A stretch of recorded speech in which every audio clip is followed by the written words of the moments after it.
Dan yang keempat ini yang hebat. Ya, waj'alni min ladunka sultanan nasira.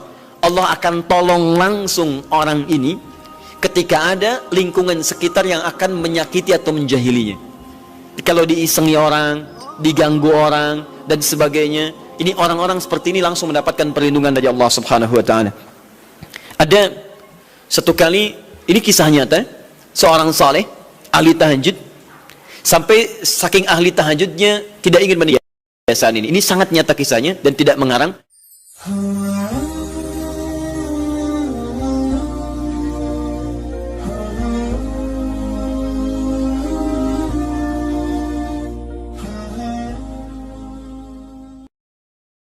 Bismillahirrahmanirrahim.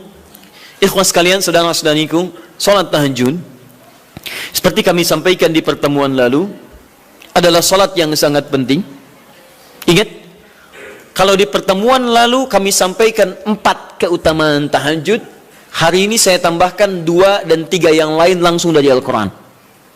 Ya, kemarin saya sampaikan 4 hal.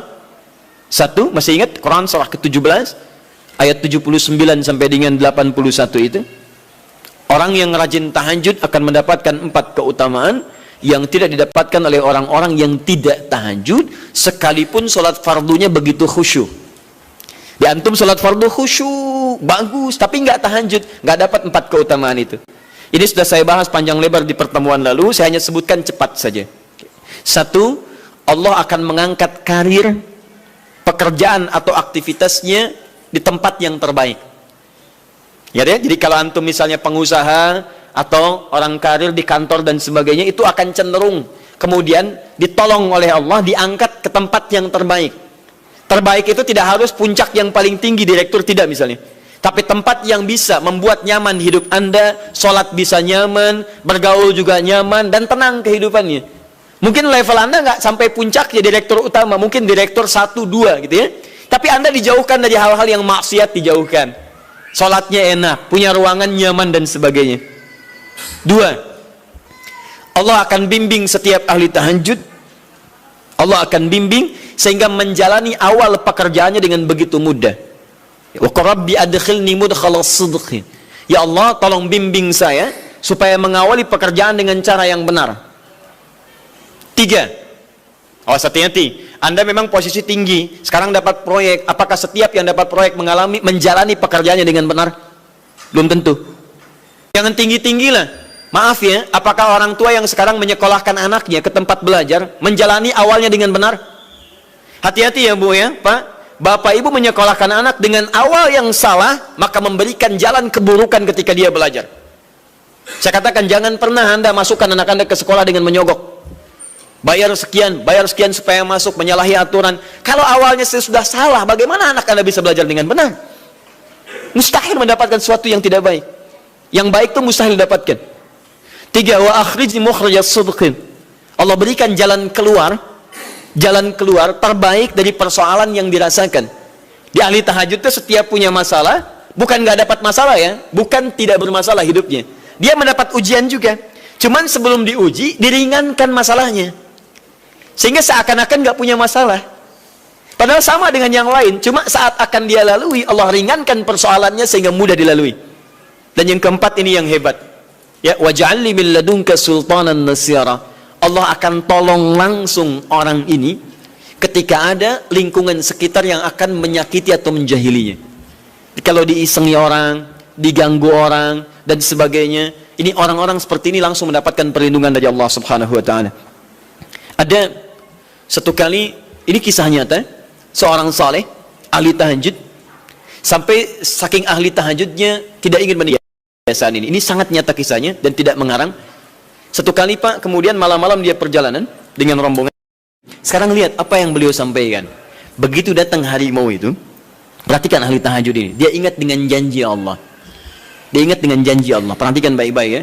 Kalau Anda sudah punya kebiasaan Qur'ani dalam jiwa Anda, maka ayat itu akan hadir membimbing Anda dalam setiap kesulitan Anda. Apapun itu. Nabi Yusuf dekat dengan Allah. Ketika digoda muncul ayatnya. Laula arra'a burhana rabbi. Kalau bukan melihat petunjuk dari Rabbnya, niscaya ada sesuatu yang buruk terjadi kepadanya. Tapi Allah jaga beliau. Lihat baik-baik teman-teman. Begitu melompat harimau itu, Kemudian dia katakan dalam jiwanya, lihat kalimatnya, ya khalqallah, hei makhluk Allah. Dia tidak katakan ya namar, hei harimau, tidak. Kalau disebutkan harimaunya menunjuk pada zatnya, tapi dia lekatkan makhluk ini kepada penciptanya, hei makhluk Allah. Ya khalqallah, hei makhluk Allah. Jika saya memang rizki yang telah Allah tetapkan untukmu pada saat ini, maka saya ridho untuk engkau makan, silakan, tidak ada masalah. Kalau Allah tetapkan saya sebagai rizki untukmu pada saat ini, silahkan. Tapi kalau saya bukan menjadi rizki yang telah Allah tetapkan untukmu pada saat ini, maka jangan coba-coba ganggu ibadahku hari ini. Lihat kalimatnya, bukan jangan makan aku. Ingat, bukan jangan makan aku. Jangan coba-coba ganggu ibadahku saat ini, atau aku akan mohonkan pada Allah penciptamu untuk menghancurkan engkau saat ini juga. Perhatikan, dia minta jangan ganggu tahajudnya, bukan jangan makan dirinya. Apa yang terjadi ketika dikaitkan dengan ayat perlindungan tentang tahajudnya, maka tiba-tiba harimau ini pergi meninggalkannya, mengaum sekali langsung pergi. Anda bisa bayangkan, bisa nggak malam-malam begitu Anda sholat, tiba-tiba ada nyamuk misalnya, kan banyak tuh. Begitu Anda mulai disengat oleh nyamuk, diambil, Anda katakan, hei nyamuk, kalau ini memang rizki yang telah Allah tetapkan untukmu saat ini, sedot sebanyak-banyaknya, saya ikhlas. Tapi kalau bukan, jangan coba-coba ganggu saya. Atau saya mohonkan kepada Allah pencipta untuk menghancurkan kau saat ini juga. Masya Allah. Kira-kira apa reaksi nyamuk? Makin banyak kayaknya. Coba cek. Berarti chemistry-nya harus lebih dibangun lagi. Tingkatkan. Itu waj'alni min ladunka sultanan nasara. Nah, maka teman-teman sekalian, dari 4 ini, kemudian Nabi menguatkan tentang itu sampai muncul ayat-ayat khusus dari Al-Quran untuk memberikan jaminan-jaminan. Ini tambahannya. Yang kelima, ini yang belum saya sampaikan pertemuan lalu. Kelima, salat tahajud itu adalah kebiasaan ahli surga saat di dunia. Jadi kalau Anda ingin melihat ahli surga yang hadir di dunia, salah satunya lihat kebiasaan salat malamnya. Bukan nonton bola. Dan tidak dikalahkan oleh bola. Dia nggak peduli mau Kroasia menang 2-1 lawan Inggris, dia nggak peduli. Ya, mau Prancis menang 1-0 lawan Belgia, dia nggak peduli. Pokoknya terserah, yang penting juaranya Prancis misalnya gitu kan, tidak. Dia nggak peduli, mau siapapun nggak ada masalah. Dan tidak dikalahkan. Jadi kalau Anda ingin melihat kebiasaan ahli surga saat di dunia, lihat kebiasaan malamnya. Kalau dia bangun dan mengalahkan semua kebiasaan malam ahli dunia, maka itulah ahli surga. Salah satu kebiasaannya. Ya, kalau nanti turunan dari tahajudnya muncul, nanti saya terangkan. Yang berhasil tahajud, ciri-cirinya begini. Jadi jangan dilihat setiap yang malam sholat itu disebut ahli tahajud, belum tentu, ada ciri-cirinya. Tapi ciri yang pertama, yang melekat kuat, kelihatan nampak, pertama adalah ciri ahli surga, dia memiliki kecenderungan untuk sering bangun malam. Dalilnya Quran surah ke-51 ayat 15 sampai dengan ayat ke-17-nya. Innal muttaqina fi jannatin wa 'uyun, sungguh di antara orang takwa itu nanti akan ada yang mendapatkan hadiah taman surga. Apa keistimewaannya? Akhidhina ma atahum rabbuhum innahum kanu qabla dzalika muhsinin. Sungguh kebiasaan mereka itu saat di surga, keutamaan surga, taman surga ini, mereka akan langsung mendapatkan semua kenikmatannya dari Allah langsung. Kalau surga lain diberikan lewildanun mukhalladun, pelayan surga. Dikala antum ikhwan oleh bidadari surga, yang akhwat oleh pangeran-pangeran surga. Ganteng cantiknya nggak usah dibayangkan, tak terlukiskan. Ada hurun in, ada seperti mutiara, ada seperti berlian, oh, indah sekali. Dan kata Nabi, mala ainan ra'at wala udhunun sami'at wala khatara ala qalbi bashar. Ya, nggak pernah dilihat di bumi. Dia mengantarkan bi aqwabi wa abari qawaqasin min ma'in, bawa gelas-gelas yang berleburan mutiara, emas dan sebagainya. Nggak seperti ini, nggak ada merek Akhir TV di sana nanti. Ya, semuanya indah. Tapi nggak terbayang. Tapi taman surga tidak. Allah langsung yang berikan tanpa perantara. Kun fayakun. Gak usah dibayangkan. Laisa kamitslihi syai'. Ada seketika. Tapi yang hebat, apa kebiasaan ini? Kata Al-Quran langsung, ini Allah yang mempersaksikan.